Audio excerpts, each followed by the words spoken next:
Hello everyone! As I always said in my vlog, mga auntie, mga uncle, kumusta po? Kay Bisaya man mauna mag-auntie og uncle. But anyway, welcome to Team Mercado's vlog. At sa ating topic today ay pag-uusapan po natin ang buhay nani or caregiver dito sa Canada. Meron po kasi nag-message sa akin dito. Perhaps she is interested to come. Kaya nakapag-desisyon po ako na gawan ko ng vlog para ma-share ko na rin po sa iba ang aking sahod, ang aking trabaho as nanny. So, here we go! Okay, so what are the duties and responsibilities of a nanny or a caregiver sa mga bata? Unang-una po is supervision and care. So, tayo po ang in charge sa pag-take care sa kanila at sa pag-supervise sa kanila. Nanny supervise children in their care, ensuring their safety and well-being. So, kailangan po natin sila alagaan ng mabuti para safe sila kasi yun po ang ating trabaho, 'di ba? For me, based on my experience, kaya hindi po ako mahirap mag-alaga sa kanya kasi consider ko po yung aking alaga as my own son. Kung ganun po kasi ang relasyon natin, mahalin natin yung ating inaalagaan, maganda ang relasyon natin even sa family, smooth sailing po. Maganda po ang ating atmosphere at environment. Stress-free, di ba? Sabi pa. Okay, the second responsibility is feeding and hygiene. So ako, as what I have said, ang pasok ko is 8:30. Pagdating ko, kailangan mabilisang pagluto sa bata kasi kakain na siya dahil 8:30 na yun eh. Usually, nagigising kasi yun 7 o'clock. May milk pa siya, kahit 2 years old na siya, meron pa rin siyang 1 bottle of milk pagising. So, timing, pag 7 o'clock hanggang 8:30, gutom na yun siya pagdating ko. So, i-prepare ko na lang. Pag may gustong ipagawa ang mom, since feeding po iyon, hindi naman tayo ang masusunod, di ba? Magme-message siya sa akin day before or pag-usapan namin day before kung ano yung recipe kinabukasan para sa anak.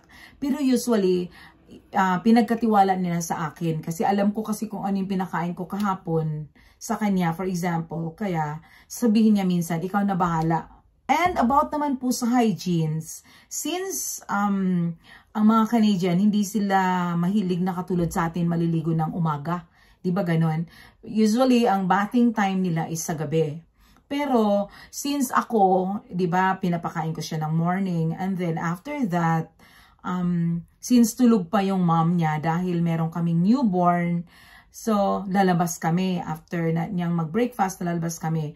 Paglabas namin after 30 minutes to 1 hour, siyempre mainit sa labas. Pagdating doon, ayaw niyang bumalik. So, yun ang aking pang-bargain sa kanya na, uwi na tayo. Kasi kailangan na gusto mo ba mag-play sa bathtub? Gusto mo ba mag-play ng water? So, kailangan, tuparin ko yun. Kasi yun ang pangako ko, di ba? So, pag uwi namin, maglalaro siya, paliliguan ko na rin at the same time. Kaya, isa din po yun na additional kong ginagawa sa kanya, which I like it also. And then, next is developmental activities. The developmental activities is nannies organize and participate in age-appropriate activities like games, crafts, reading, and outings to promote learning and social skills. Dito po sa bandang ito, ang nanay po ang in charge actually. Sasabihin lang niya sa akin na, Jennifer, bukas punta tayo ng park. Jennifer, the next day punta tayo ng Wonderland. Jennifer, the next ganito, punta tayo ng beach. So, siya po, punta tayo ng park, punta tayo ng mall. So, siya po, syempre, kasi, siya ang mama eh. Nani lang naman ako. Pero, kung within the vicinity lang kami, ako na ang bahala doon kung saan kami pupunta. Kasi, yung building nila may swimming pool, meron ding gym. So, depende na kung saan kami mag-ikot-ikot. Usually, everyday pumupunta kami sa fire station kasi kapitbahay lang namin. Yun ang gusto ng alaga ko. Gustong-gusto niya doon sa fire station. Mabait naman yung mga fireman. Ini-entertain din kami. So, itong games and crafts. nasa amin na rin yun, yung mommy niya at saka ako. Minsan sinasabi niya sa akin, magdala ka ng mga pieces of yung mga toys na may color, green, red, lahat ng color. Minsan 5 lang dinadala ko. Pag may makakita ko ng grass, i-relate ko dun sa green na hinahawakan ko. Pagdating naman doon sa red, kung may car or yung fire truck, di ba, red yun, i-relate ko. Kaya alam na niya ngayon ng colors and even magaling na siya magsalita. And then, the next one is emotional support. Itong emotional support is they tend to the emotional well-being of children, encouraging positive social skills and emotional growth. Yun talagang 2 years old, yun ang challenging part sa mga baby. Kasi doon nag-perform yung ugali nila eh. Yung gusto nilang iaano ka, yung feeling nila na superior sila sa'yo, yung something ganon. Kahit sa mga anak ko, yun ang experience ko. Binabasa ko rin yun. Na bakit nga ba ang 2 years old, ganon ang attitude nila. Kasi nag-develop na sila ng kanilang attitude during the time. So, it's a two-way process. So, sundin mo sila, kailangan nasa tama lang. Sakto lang. Huwag masyadong madrama, huwag masyadong spoiled. Kailangan mo rin sabihin yes or no. That's it. Kasi, at the end of the day, kayo ang laging magkakasama eh. Ang mama at papa nila nandoon lang eh. Nagtatrabaho. So, iaano mo pa rin sa sarili mo na kahit nani ka, you're still, kumbaga, ipa-follow ka pa rin nila kahit papano. So, your approach will matter. Depende na po yun sa strategy mo. Okay? So, kailangan natin i-encourage na positive lang. Kasi minsan umiiyak-iyak sila eh. Magdrama-drama sila. Pero kailangan mong i-explain sa kanila ng maayos na hindi sa lahat ng oras masusunod, hindi sa lahat ng oras ganito, ganyan, ganyan, ganyan. And I'm sure the kids, even 2 years old sila, maintindihan nila yun. Next one is yung sa household management. Meal preparation. Diba na-mention ko kanina na sa feeding na ako ang nagpre-prepare. Sa meal preparation, nannies may prepare meals for children and sometimes to the entire family. So ako po, nagpre-prepare ako ng pagkain ng alaga ko at sa lunchtime, piniprepare ko naman yung pagkain naming lahat. So, ang nakaganda po sa aking, alam ko ang iba hindi, may experience din ako dati na hindi ako nagluluto, nagbabaon nga ako eh. Pero this time, ako po ang nagluluto ng lunch, which I like and I love it. Kasi gusto kong magluto lagi eh. Mas, yun ang ano ko eh, kumbaga yun ang passion ko sa buhay din siguro. So, after namin mag-reading, mag-play, ang mami naman ang maglalaro. Kasi yung baby na maliit, matutulog, di ba? So, ako, nagpre-prepare na ako ng lunch kasi dapat bago kami or bago mag-nap ang bata ng 12:30 or 1 o'clock, kailangan nakapag-lunch na siya. Para pagising niya, snack na lang ang kakainin niya. So, ipiprepare ko. Ang nakaganda, I'm so lucky and blessed na yung amo ko is hindi maarte sa food. Araw-araw iba-iba po ang aming recipe. Pero kung ano po yung kakayahan kong pagluto nun, pina-follow ko lang naman yung recipe. Gustong-gusto nila. So, anyway, kakainin ko rin naman yun. Doon din ako kakain kasama nila. Hindi lang naman sila ang kakain na hindi ako. Diba? Madali lang naman magluto kasi ilan lang kami, 3. Minsan pag nandyan yung mother niya, 4 kami. Yung mother niya hindi mahilig sa meat. So, usually kami lang. Hindi po mabigat ang mga gawain sa bahay kung love mo yung trabaho mo. Diba? Pero as what I have said, hindi lahat po ng nanny ginagawa po iyon. Depende po yun sa employer nyo. Pwede naman kayo magsabi na hindi kayo marunong. Pwede rin kayo magsabi hindi ko po yun sakop. Depende po yun sa agreement ninyo. Okay. Light housekeeping ang sunod. Ito namang light housekeeping, as a Filipino, as a mother, parang gusto ko pa rin maglinis. Kahit utusan ako hindi. Kasama yun sa trabaho mo. Kasi syempre nag-aalaga ka ng bata eh. Diba? Tayo na mga nanay, ayaw natin na marumi yung ating, o hindi naman marumi, na magulo. So hayaan namin siyang magulo, yung sala, kasi naglalaro yung bata eh. Hindi ka naman pulot ng pulot eh. So after that, pag nag-sleep na siya, ibabalik ko siya, and then, lininisan ko, mag-vacuum ako, or once a week, mag-map ako. Or once a week, magba-vacuum ako. Ganun ang aking ginagawa.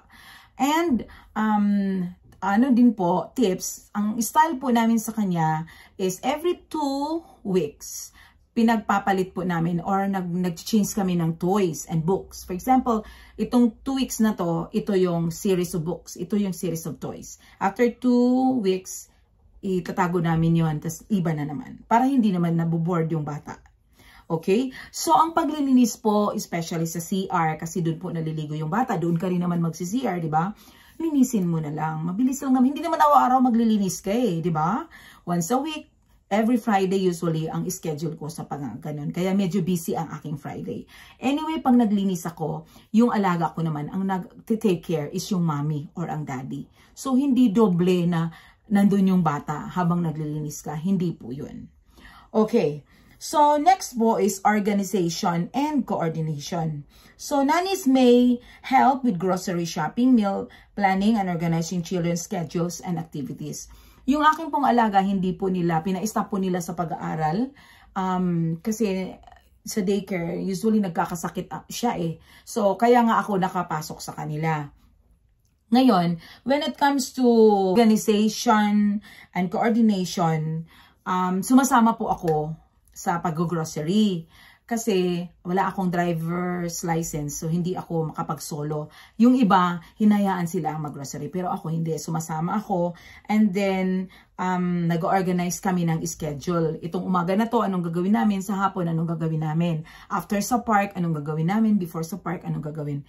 Mag-uusap po kayo ng nanay. I'm so lucky din na nandun lang din yung nanay, kaya mabilis ko siyang, mga bata pa kasi sila, so hindi sila mahirap kausapin, broad-minded silang lahat.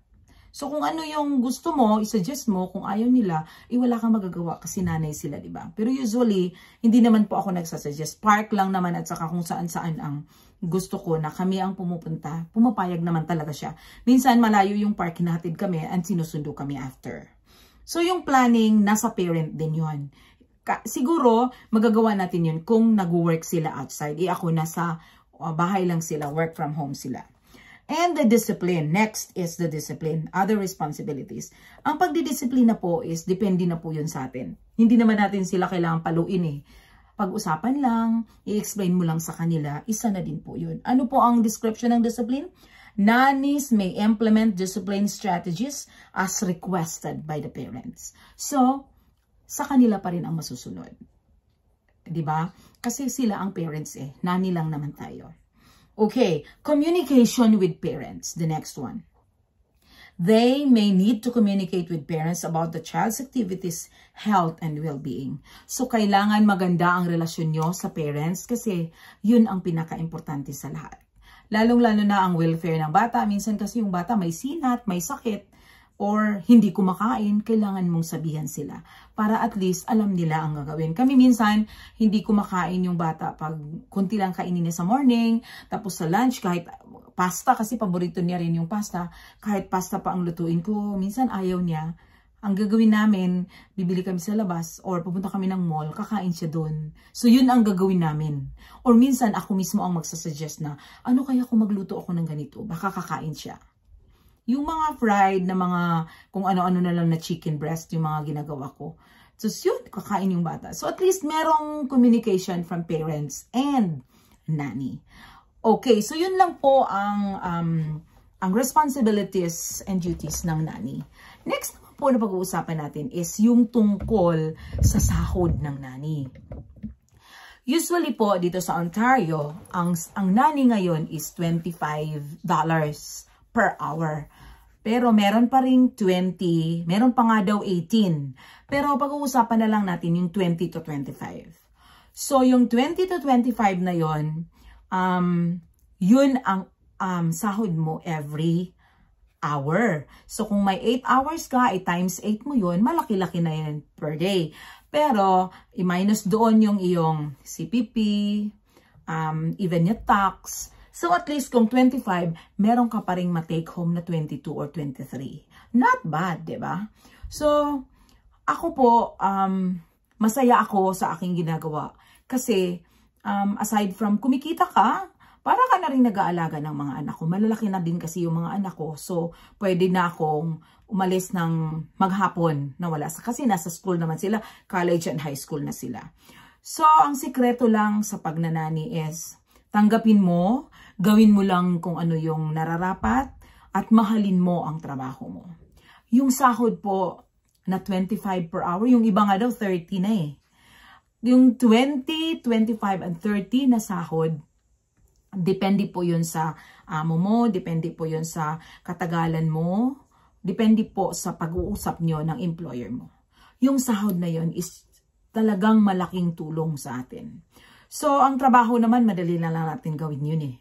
Diba? As what I have said, pag minahal natin ang ating work, masaya ang bahay, masaya ang relasyon, masaya ang mundo. Okay? So, yun lamang po ang aking mai-share about sa trabaho being a nanny and ang sahod being a nanny also. So, I hope may natutunan po kayo sa aking vlog na ito. And kung ano po ang mga tanong nyo, kung meron kayong gustong pag-uusapan, just tell me.